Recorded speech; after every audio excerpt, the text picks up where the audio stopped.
In this video, I want to talk about what's the right workout tempo. How fast should you move in the gym? Should you move slowly when you're working out? Should you lift the weights quickly? Should you run fast? Should you walk slow? Hello everybody, hey, this is Mike Kohler coming to you from Mike Kohler Fitness. I've been a fitness trainer and gym owner for over 25 years. And in this video, I want to talk about workout tempo. This is an area I don't really hear people discuss too much.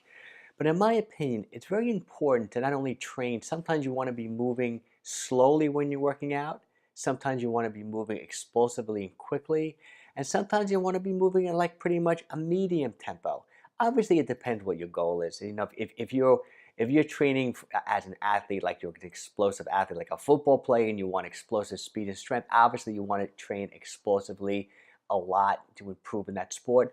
But for the general person who just looking like, the general, say, baby boomer, or just the general person in general who just wants to be healthy, fit, strong, agile, flexible, they really should vary the tempo in which they work out in the gym. Okay, let me give you really an example of what I'm talking about. For example, when you're warming up in the gym, I really love dynamic warm-ups where you're moving in 3 planes of motion. What I mean by 3 planes of motion, if you look at a textbook, the sagittal plane is when you divide the body into right and left halves. So sagittal plane is when you're moving forward, okay?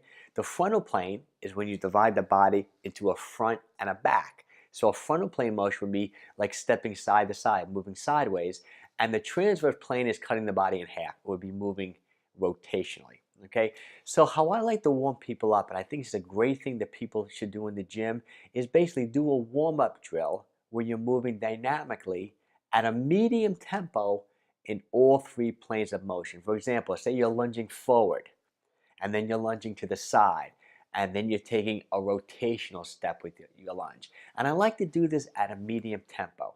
I like to explain it to some of my personal training clients, specifically the clients who don't really play any sports. And it's so important to be able to move dynamically in all 3 planes of motion. You're going to need this. You want to be able to step forward. You want to be able to step to the side. You want me to rotate and step behind you, And I like doing this at a medium tempo.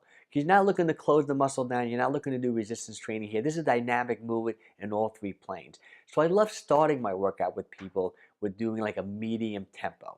When it comes to the resistance training, I like a slower tempo. I really do like a relatively slower rep cadence.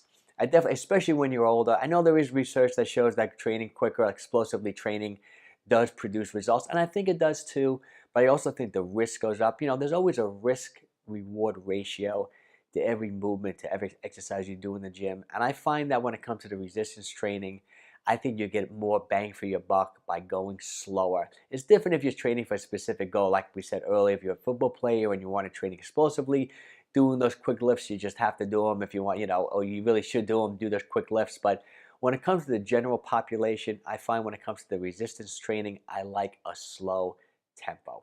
Moving the weight slowly, keeping continuous tension on the muscle, maybe doing, say, a 5-second rep cadence, keeping the time on the load a little bit on the greater side. Okay, so a typical routine for me with clients is first they come in, they do a nice dynamic warm-up, medium tempo. Then when it comes to the resistance training, they're moving slowly with the weights. But then everyone should do also something quick. Now, it doesn't necessarily have to be high impact quick. It could be low impact quick. For example, like going on an elliptical and really doing those hard, really fast intervals is something, I like all my clients, or I think all people in general should be doing something explosively. But it doesn't have to be like a high risk movement. It could be something like going on a bicycle and doing intervals as fast as you can. It can be just doing maybe like a 1-minute sprint, say outside or on a treadmill, resting and doing your intervals like that. It's an important part of the workout as well, because you want to be able to move fast, you want to have strength, when you're moving slow, and you want to be able to move dynamically in all 3 planes of motion. So to me, a perfect workout routine will encompass all those different tempos, moving slow, moving fast, and moving at medium tempos. Okay, so I hope everyone really enjoyed this video. If you have any questions, drop me an email. Hey, if you're watching this on YouTube, give me a thumbs up. If you're watching this on Facebook, like it, share it with your friends, send this to anyone you think it might like.